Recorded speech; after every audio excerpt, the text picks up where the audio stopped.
రథం గారు వస్తారు. అంటే ఇదంతా చేయడానికి మీడియా మాట్లాడడానికి ఇదేదో నాకు పొగరు అహంకారం ఏం కాదు. సినిమా గురించి నాకు చెప్పుకోవడం ఎబ్బెట్టుకోవడం, ఏం మాట్లాడాలో తెలియక చెప్తే ఎక్కువైపోద్దా చెప్తే తక్కువ అయిపోద్దా అని. కానీ ఈ పర్టికులర్ ప్రెస్ మీట్ ఎందుకు పెట్టానంటే ఏం రత్నం గారి కోసం పెట్టాను. అంటే సినిమా బతకాలి అంటే ఈవినింగ్ ఆడియో ఫంక్షన్ పెట్టుకొని మళ్ళీ ప్రెస్ మీట్ దేనికంటే మళ్ళీ నాకు మీతో ఇంటరాక్ట్ అయ్యే అవసరం ఫంక్షన్ తర్వాత ఉండకపోవచ్చేమో అని చెప్పేసి అదొకటి మేజర్ ఒక ఇది కన్సర్న్ అదొకటి. అంటే రత్నం గారు అంటే ఈవినింగ్ చెప్దాం అనుకున్నా, బట్ స్టిల్ ఇప్పుడే చెప్పేస్తున్నాను ఒక ఈ మాట. త్రివిక్రమ్ గారు రాసిన ఒక డైలాగు అజ్ఞాతవాసిలో, ఒక చిన్నపాటి సౌకర్యం కోసం, ఇక్కడ మీరు కూర్చున్న ఒక చిన్నపాటి కుర్చీ కోసం ఒక యుద్ధమే చేయాల్సి వస్తున్నాను. అలాంటిది ఒక సినిమాని చేయడం అంటే ఎన్నిసార్లు మినీ యుద్ధాలు చేయాలి, ఆర్థికంగా కావచ్చు, క్రియేటివ్గా కావచ్చు, వీటన్నిటికీ సంబంధించి. అలాంటిది నేను ఎప్పుడు కూడా సినిమాల్లోకి రాకముందు ఏం రత్నం గారు లాంటి వ్యక్తి నా ప్రొడ్యూసర్ అయితే బాగుండు అనుకున్నాను. భారతదేశానికి పాన్ ఇండియా సినిమాని, ముఖ్యంగా రీజనల్ సినిమాని జాతీయ స్థాయిలో తీసుకెళ్ళిన వ్యక్తి ఆయన. తమిళ సినిమాని చాలా ఛాలెంజింగ్ తెలుగులో డబ్ చేసి దాన్ని స్ట్రైట్ సినిమాలతో సమానంగా ఆడేంత సత్తా చూపించిన వ్యక్తి. Film industry creative ability, creative potentiality పెంచిన వ్యక్తి. ఈ సినిమా చాలా ఒడిదుడుకులు ఎదుర్కొంది, 2 కరోనా పరిస్థితులు ఎదుర్కొంది. అన్నిటికీ మధ్యలో సినిమా మన క్రియేటివ్గా కొంత ఇబ్బంది ఎదుర్కొంది. అల్టిమేట్ ఆబ్జెక్టివ్ సినిమా బాగా రావాలని, నేను ఎప్పుడేం చేసినా సినిమా బాగా రావాలనుకుంటాను. ఈ సినిమాకి ప్రత్యేకించి ఆయన తపన చూసి నేను ముఖ్యంగా పొలిటికల్ ప్రాసెస్కి వెళ్ళిపోయిన తర్వాత, పాలిటిక్స్కి వెళ్ళిపోయిన తర్వాత, డైరెక్షన్ అని వీటికి దూరమై క్రియేటివ్ పార్టీకి దూరం అయిపోయిన తర్వాత, పాలిటిక్స్ నా ప్రైమరీ ఫోకస్ అయిపోయిన తర్వాత మళ్ళీ దృష్టి పెట్టి సినిమా కావాలి మీరు చెయ్యాలని చెప్పి నా దగ్గరికి వచ్చి కోరుకున్నప్పుడు నేను ఎంత బెస్ట్ ఇవ్వగలను ఆ సినిమాకి అంత ఇచ్చాను. నేను అంటే నా బెస్ట్ ఇచ్చాను. అంటే నేను అంటే అన్నిటికంటే కూడా నేను ఇవ్వలేనిది టైం ఇవ్వలేను నేను. కానీ అలాంటి పరిస్థితుల్లో ఒక క్లైమాక్స్కే దాదాపు 57 రోజులు షూట్ చేయాల్సి వచ్చింది.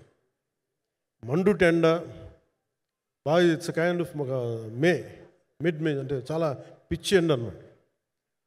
అలాంటి ఎండల్లో చాలా కాలం తర్వాత నాకు మార్షల్ ఆర్ట్స్, నేను ఎప్పుడో నేర్చుకున్న మార్షల్ ఆర్ట్స్, ఒక ఎస్క్రీమా కానీ, ఊషు కానీ, నేను నేర్చుకున్న సెల్ఫ్ డిఫెన్స్ టెక్నిక్స్ కానీ, యుఎస్లో నేను ఒక వర్క్షాప్ చేసిన జీత్ కండో ఇవి కానీ, ఇవన్నీ ఈ సినిమాకి నాకు పనికి వచ్చినాయి. నాకు ఇవన్నీ వీళ్ళతో డిఫరెంట్ కొరియోగ్రాఫర్స్తో కూర్చొని ప్రత్యేకించి క్లైమాక్స్ పార్ట్ ఇది అందరికీ ఇన్స్పైర్ చేసింది.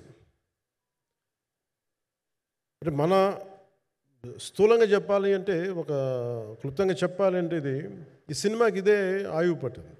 ఈ ఫస్ట్ పార్ట్కి ఎక్కడో కొల్లూరు నుంచి, మన కృష్ణానది తీరం కొల్లూరు, విజయవాడ సమీపంలో ఉన్న కొల్లూరు ప్రాంతం నుంచి దొరికిన ఒక కోహినూరు వజ్రం నుంచి అది ఎటు మన గోల్కొండ రాజుల దాకా వచ్చింది, మన హైదరాబాద్ సుల్తాన్ల దాకా ఎలా వచ్చింది, దీని ట్రావెల్ ఇటు వెళ్ళింది. ఇవన్నీ జరిగినప్పుడు దీని నేపథ్యంలో జరిగే కథ ఇది.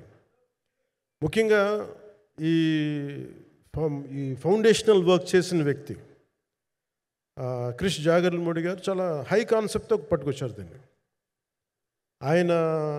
ఆయనను రత్నం గారు నా దగ్గరికి వచ్చినప్పుడు చాలా బాగా నచ్చి వెంటనే చేశాను. చేసిన తర్వాత ఒక్కొక్కటి కరోనా నిజంగా ఇంపాక్ట్ వచ్చింది. అంటే ఎలా ఉండదంటే, ఎంత హార్డ్గా ఉండదంటే ఇండస్ట్రీ, అది ఎవరిని తప్పు పట్టలేము. ఒకప్పుడు ఆయన వెంట చుట్టిన నిర్మాతలు, ఆయన వెంట తిరిగిన డిస్ట్రిబ్యూటర్స్, హీరోస్, అందరికీ అలాంటి వాళ్ళకి ఒక నిర్మాతగా ఆయన తపన పడుతుంటే నాకు అంటే ఆయన కోసం ఖుషి తీస్తున్నప్పుడు కానీ ఆయనతోటి ఎంత సౌకర్యం ఇచ్చారంటే, అసలు మాకు 1 month ముందు ప్రీ ప్రొడక్షన్ అయిపోయి నాకు అంత సౌకర్యాన్ని ఇచ్చారు. నేను కంపోజ్ చేసిన యాక్షన్ సీక్వెన్సెస్ కానీ ఫైట్స్ కానీ ఖుషీకి నాకు ఆల్రెడీ ఒక 1 month 1.5 month థియేటర్ నాకు ఇచ్చేసి మన సురేష్ ఎఫెక్ట్స్ థియేటర్ మొత్తం ఇచ్చి నాకు అంత లగ్జరీ ఇచ్చిన వ్యక్తి ఆయన నలిగిపోతుంటే నాకు నిజంగా చాలా బాధేస్తుంది. ఒకసారి it is not about money, it's not about success, it's about standing by hmm you trust, who stood for the people, who stood for the industry. నాకు ఎందుకు ఇది మీతో పంచుకోవాలనిపించింది.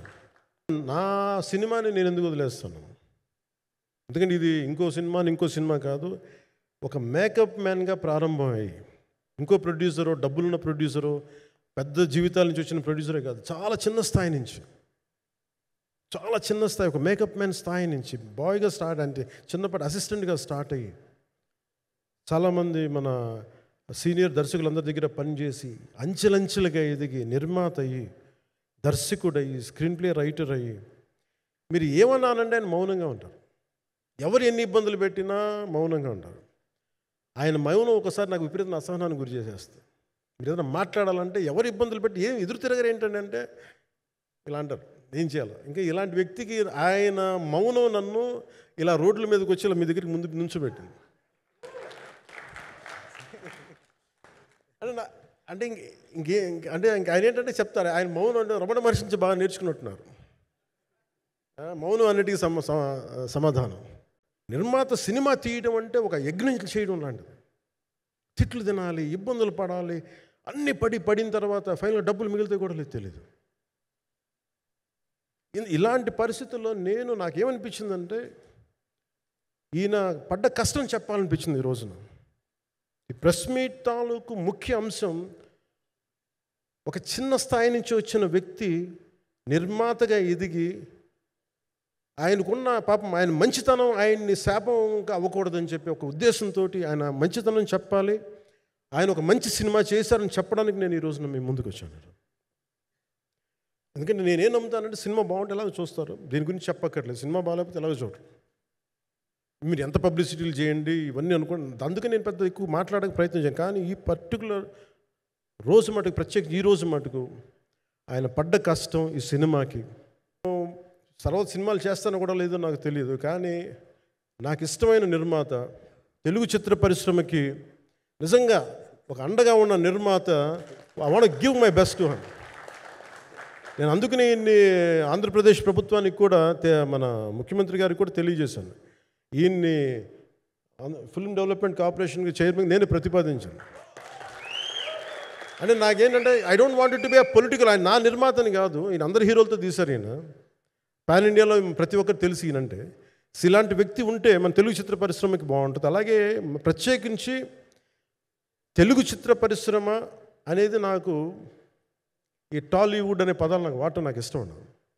Bollywood, Tollywood, Kollywood, Mollywood.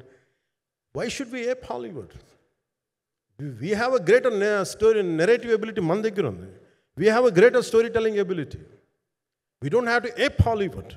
We take the best practices of Hollywood, but not necessarily the name of Hollywood. వాళ్ళకున్న professionalism మనం నేర్చుకోవాలి, వాళ్ళకున్న commitment నేర్చుకోవాలి, వాళ్ళకున్న ప్రొడక్షన్ డిజైనింగ్ ఎబిలిటీ మనం తీసుకురాగలగాలి. సో ఇవన్నీ నేను నా పరిధిలో ఈ రోజున ఆంధ్రప్రదేశ్ ప్రభుత్వంలో ప్రత్యేకించి ఈ శాఖ నా పరిధిలో ఉంది కాబట్టి దానికి ఆయన పేరు ప్రతిపాదించాను. నా ఉద్దేశం ఏంటంటే తెలుగు చిత్ర పరిశ్రమ తెలంగాణలో ఉన్న, కర్ణాటకలో ఉన్న, చెన్నైలో ఉన్న ఏదైనా సరే తెలుగు చిత్ర పరిశ్రమ, భారతీయ చిత్ర పరిశ్రమకి చాలా మంచి జరగాలి, ఇలాంటి వ్యక్తి ద్వారా ఏదైనా చేద్దామని ఒక ఉద్దేశంతో ఆయన పేరు ప్రతిపాదించాను. భవిష్యత్తులో అవుతారని మనస్ఫూర్తిగా నేను ఆశిస్తున్నాను. అందుకని అన్నీ నా చేతిలో ఉండవు కదా, అందుకని చెప్తాను. ఇఫ్ అండ్ బట్ చెప్పాలి కదా.